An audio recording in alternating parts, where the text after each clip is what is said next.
Hello, ladies and gentlemen. Welcome back to the Charles in Charge Cowboys Sports Report. Third time I've tried to do this video. Phone is acting up. Thursday night, December 29th, about 10:30 p.m. Central Time, my time. We just beat Tennessee 27-13.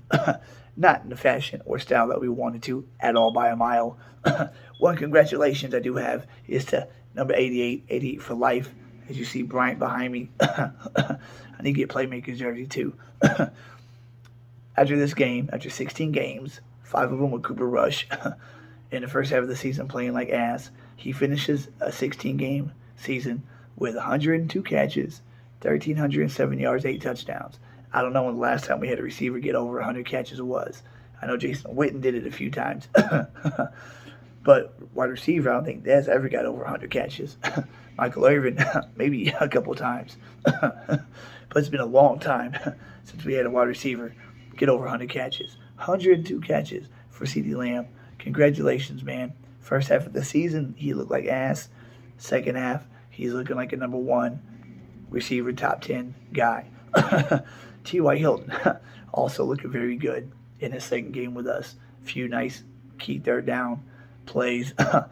He's the kind of guy that will give us that 1 or 2 big plays in a game that we need. That's why he was signed and not Beckham, because Beckham is not ready. He might not be ready till next year.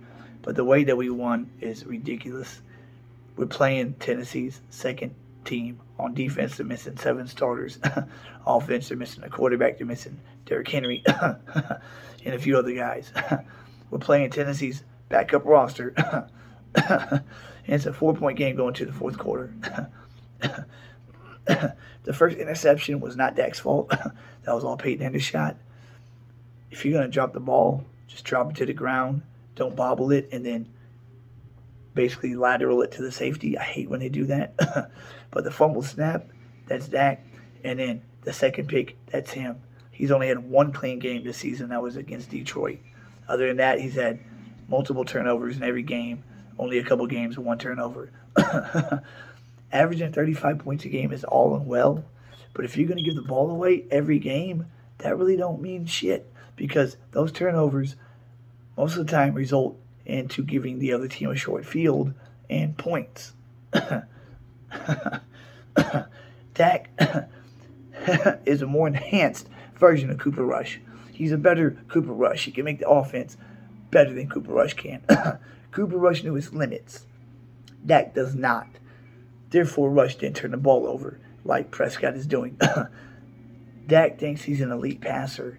He thinks he's in that category of Burrow, Mahomes, Allen, the new generation. He's not. He is a great game manager. He needs to understand that. Somebody needs to set him down and say, just because you were overpaid, and he was very overpaid, just because you were overpaid does not mean that the money makes you play better. It doesn't. Jimmy Garoppolo, we could have him run our offense just as well for half the money. That's facts. Now, Biadash going down late in the game. Injury looks like it's going to be for a while. That could be a blessing in disguise. Having Peters at left tackle, Tyler Smith at left guard. He can play left guard. McGovern at center. And then Martin and Ty Smith out on the right side. That's as good as you can get on the right side. 2 Hall of Famers playing next to each other for the first time ever. They've never played next to each other. Peters and Smith just need to get some reps down and get on the same page. It'll be just fine. Tyler Smith has more ass than McGovern at left guard. And McGovern has more ass than Biadash at center. Tyler Biadash was getting just beat up tonight. And even against the backup middle linebacker on certain plays when that was his man, he couldn't hold a block against him. Number 50 for Tennessee, if you were to watch that.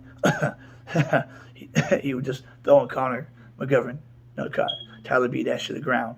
I don't think he'll be missed.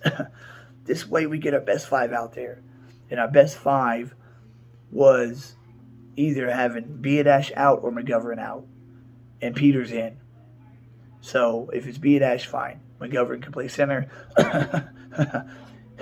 Him and Dak need to do a lot of snap exchanges to get comfortable with each other and get this starting 5 ready for the postseason.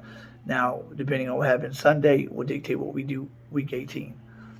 Can't complain much. 12-4 after 6 games is a great season. I mean, before the 17-game season started last year, if you went 12-4, you were usually the number 1, number 2 seed. This season, with a late surge from San Fran, you just had Minnesota and Philly play solid all year and steady, not up and down. We've only had one bad loss. That was week 1 against Tampa Bay, where we were dominated. We've only had one loss where we were dominated. The loss against Philly was a 3-point game in the fourth quarter. one defensive stop away from giving Rush a chance to take the lead. And then the games against Green Bay and Jacksonville, we just blew them. We don't blow those 2 games right now.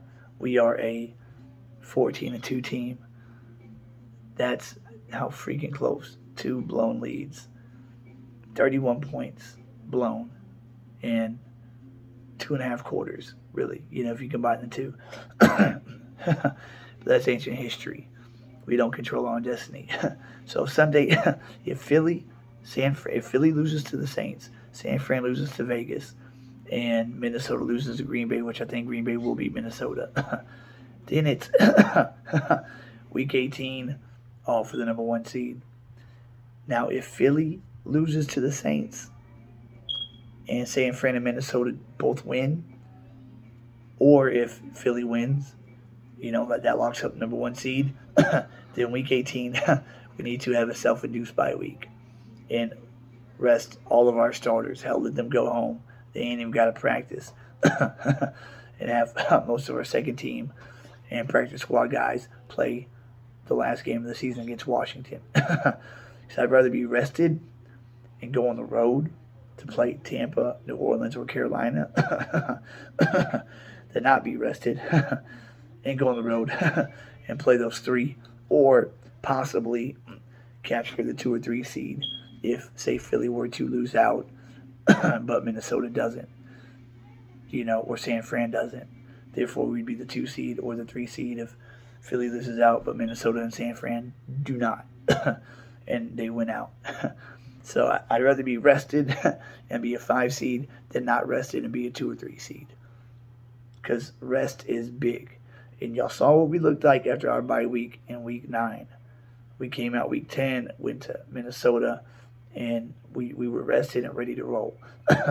Parsons has a club on his right hand.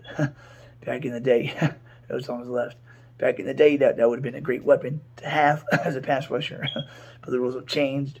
Back in the 80s and the 70s, they used to use those clubs as weapons. Knock them, hit the lineman across the face with it. You can't do that anymore.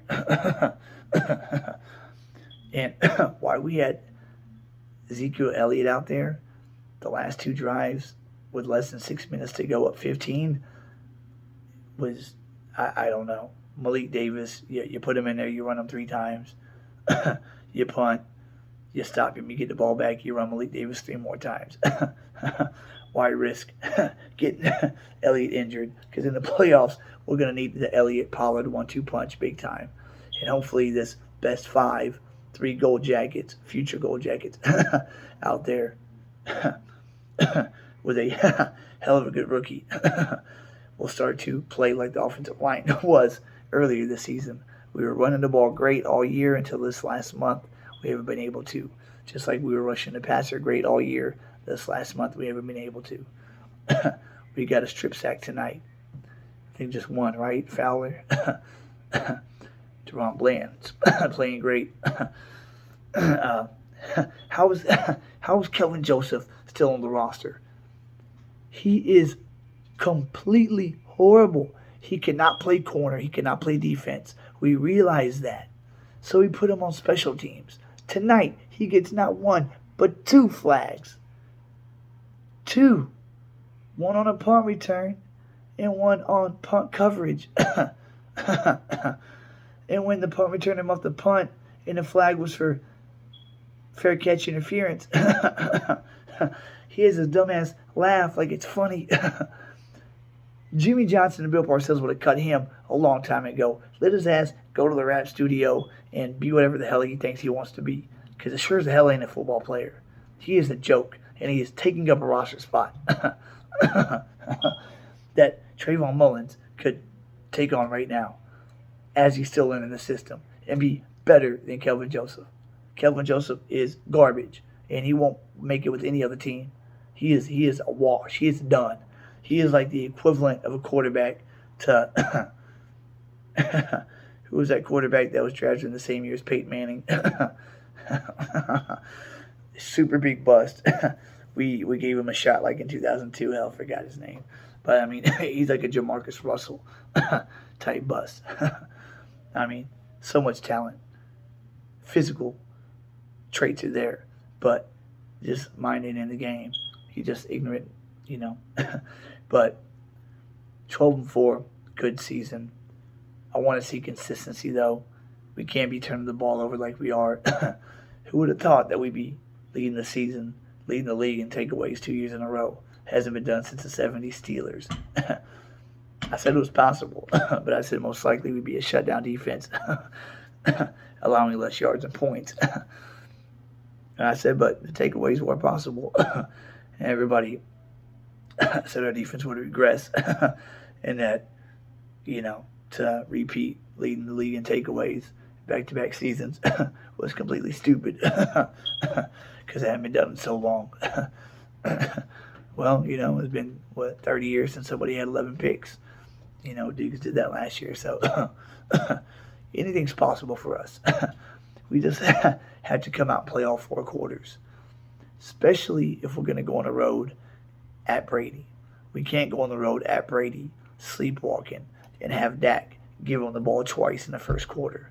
We do that, we're done for, because Tampa Bay has a defense and Tampa Bay has receivers that won't drop the ball. Tonight, Joshua Dobbs played really good, and it would have been a different game if his receivers would have caught all them third down drops that they dropped on him.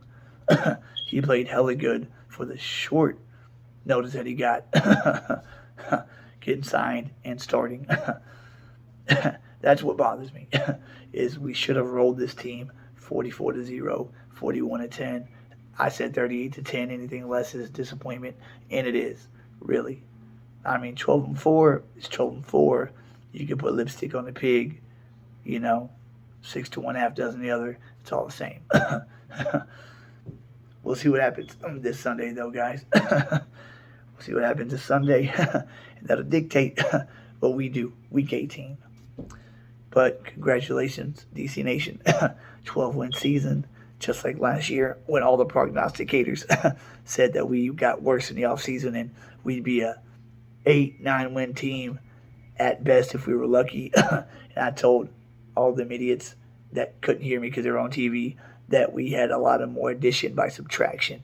That's all that shit was, except Amari. Getting a 5th for Amari was ignorant. We could have gotten a 1st or 2nd. But not re-signing Gregory or Lyle Collins, stuff like that was a, you know, addition by subtraction.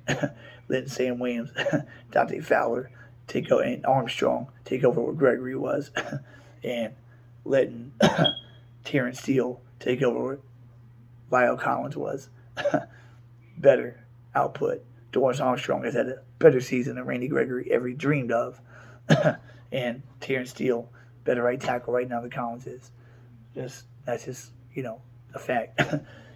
How we forget to say this in the beginning sometimes.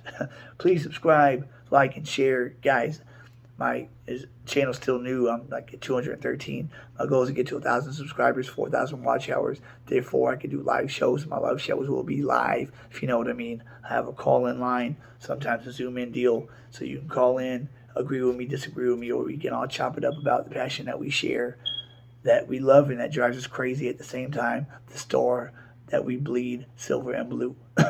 Please hit that red subscribe button. It's free. Press the like button. Like Fisher says, it helps beat the algorithms.